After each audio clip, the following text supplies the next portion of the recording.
care, if they spend $10 or $10,000 on their latest plate of food, what's buying a player. But apparently there are some frugal ones out there. So with all that being said, what is y'all's thoughts on Melvin Ingram as a possibility? The reason I've been so against it, if there's any word, is one, I really struggle with 3-4 linebackers becoming 4-3 defensive ends because it doesn't have a great history. It certainly can be done. And Ingram is the type of athletic player who, if there's a body who can make the transition, it's probably him. I'm just naturally leery of that position translating because it's a totally different system. People think it's as simple as walking up and putting your hand in the ground, and it's not that simple. But besides that, it's also he's only really exploded these past 2 years, and he was real quiet the 2 years before. So consistency worries me. But what do you two guys think about Ingram? And do you think that you want the Saints to go after him if he cost a, say, 15, 16 million or even a 17 or 18 million? John, you can take care of that first, brother. I'll give you the floor first. I appreciate it. Ingram is the guy I've really been banging the drum for about a year now. He kind of had a Bruce Irvin welcome to the NFL first 2 seasons where neither one of those players really contributed a whole lot in the first 2 years. In Ingram's case, the reason being he came out at like 275, 278 pounds coming out of college.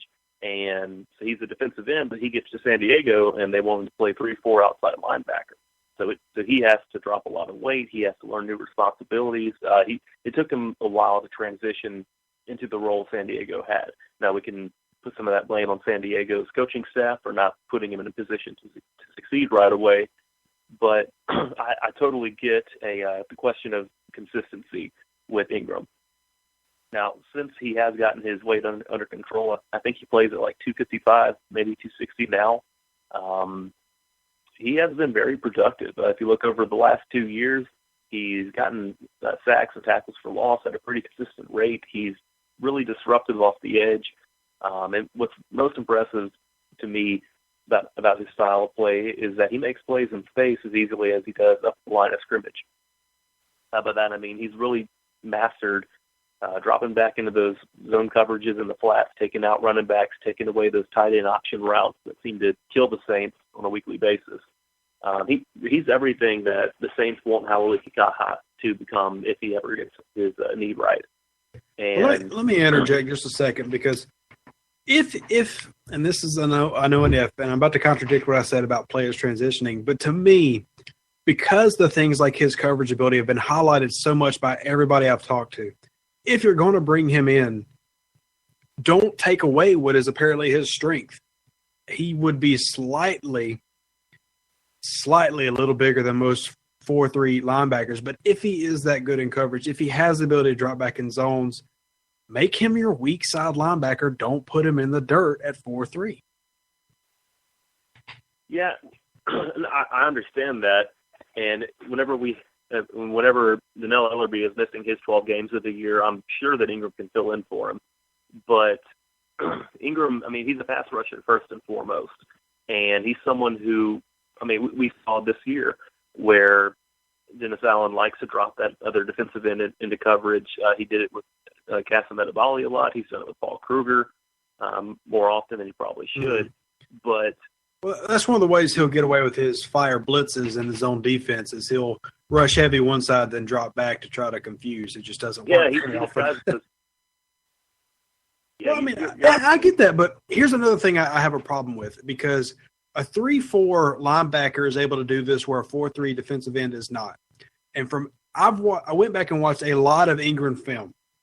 His main weapon is speed, and he does it by lining up as a wide 9, that 9-tech slot where he doesn't have to go against the tackle. He just runs right by him.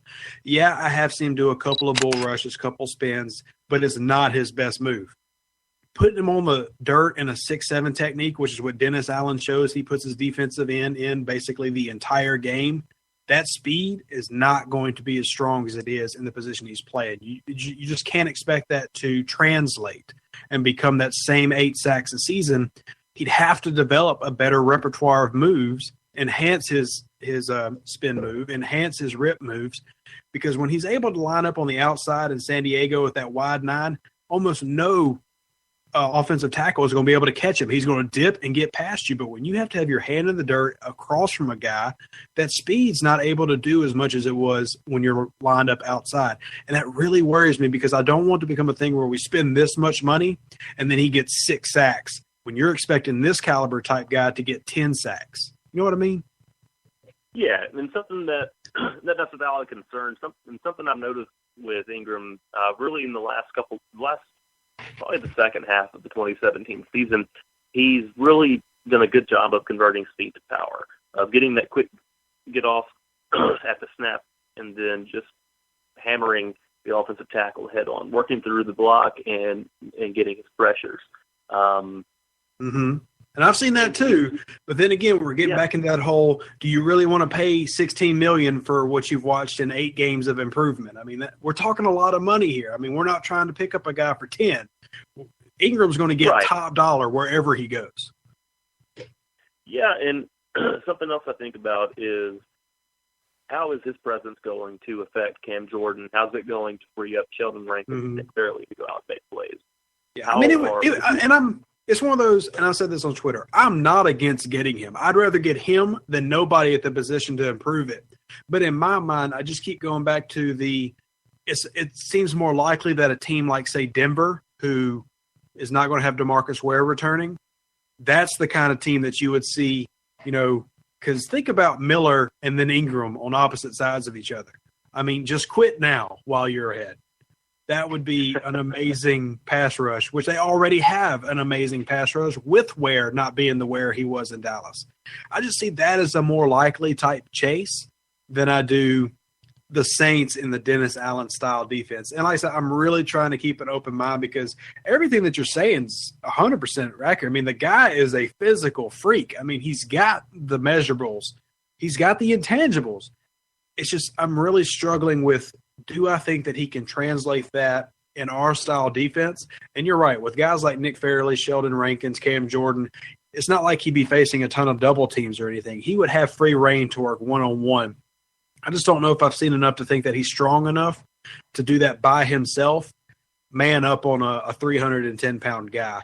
I think he really enjoys having that space. And I'll admit, I mean, you're right. Those past half season especially, you can see he's adapting and, getting stronger in the NFL.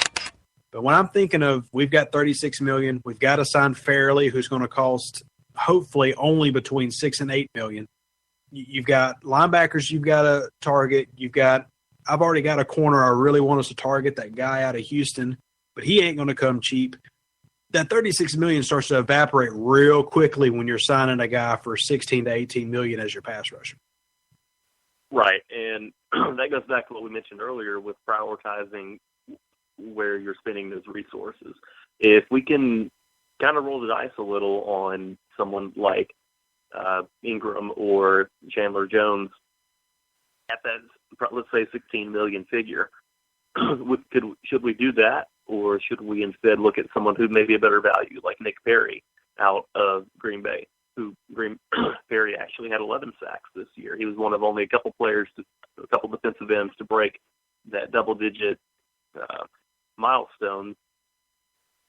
But he's also someone who comes from more of a 3-4 defense, while we're more of a four-man even front look. If you guys are asking me, man, first and foremost, as far as Chandler Jones is concerned, there are rumors coming out of Arizona that he's going to be franchise tagged, so I don't think he's going anywhere. It's definitely getting more doubtful. I've kind of taken him off my list with a very tentative, maybe it happens, but. And as far as Ingram is concerned, I wouldn't be surprised if San Diego did the same with him if they franchised him and he's not available to even hit the open market. I would think, him being under, I believe, still on this rookie contract, so he's probably making about $2-3 million a year. I don't think San Diego is going to, allow him to get away. So I kind of haven't even put my focus on him outside of the reasons that a lot of the reasons you guys named. The idea that he has to make the transition from 3-4 pass rush linebacker type of spot to a definite hand in the dirt 4-3 in.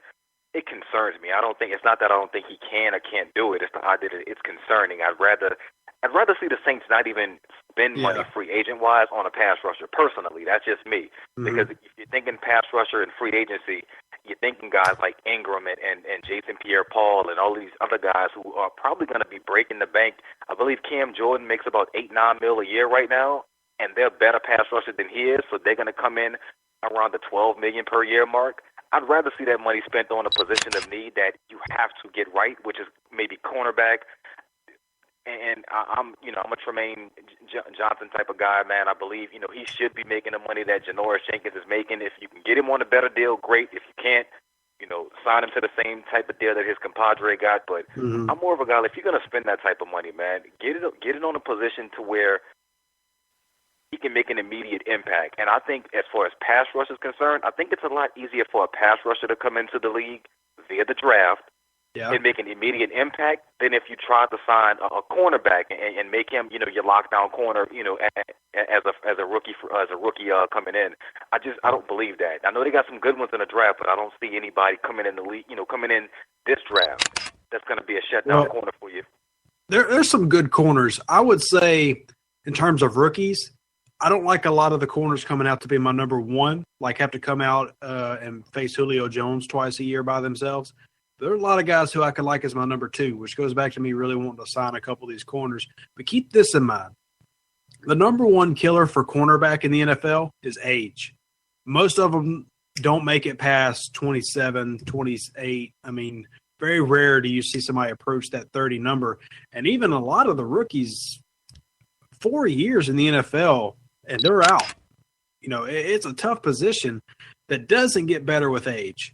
Every now and then you've got guys, like Aqib Talib and Darrelle Revis, who is not Revis of 4 years ago, but is still, a pretty good corner, who managed to fight against that. Mark Ingram as a running back, obviously defying age, but he's more of a low touches guy. But you can usually have pass rushers get closer to that 30 mark and still be very productive. So I'm not that I don't want to target edge in the draft and things like that, but there's definitely a lot to be said for drafting young corners, because the main thing any corner needs is speed and instincts. And those are the first two things to go when you get older.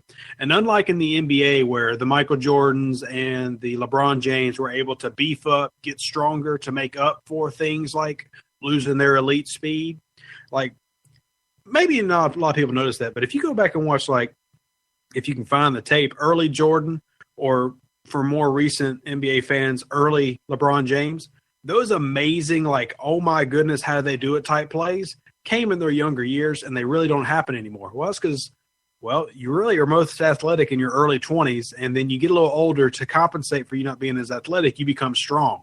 And now LeBron James has gone from this skinny 18-year-old out of high school making phenomenal plays to this dude who is like this bowed-up Ricky Jackson on the basketball court who just runs you over, as the Pelicans saw when they had E'Twaun Moore guarding him. So I'm real big on drafting corners, man. There's a lot I place in that, and I try to avoid most corners in free agency like the plague. And if the Saints didn't need 3 of them by my count right now, I wouldn't even be thinking about it. And that's exactly why I say they have to sign one. It has nothing to do with the idea that I'm against totally drafting corners, even though the Saints don't have a great track record at doing so. I think P.J. Williams, would have been the exception and not the rule, because I truly believe he has the talent to be great. Damian Swan, showed even as a fifth rounder, he had the ability to come in, but the concussions have taken him clean out of the game right now. But I'm not sold on Delvin Breaux, man, especially, as you stated, he's an older corner. He's not like one of the, 24, 25-year-old guys. He's more or less 27, 28.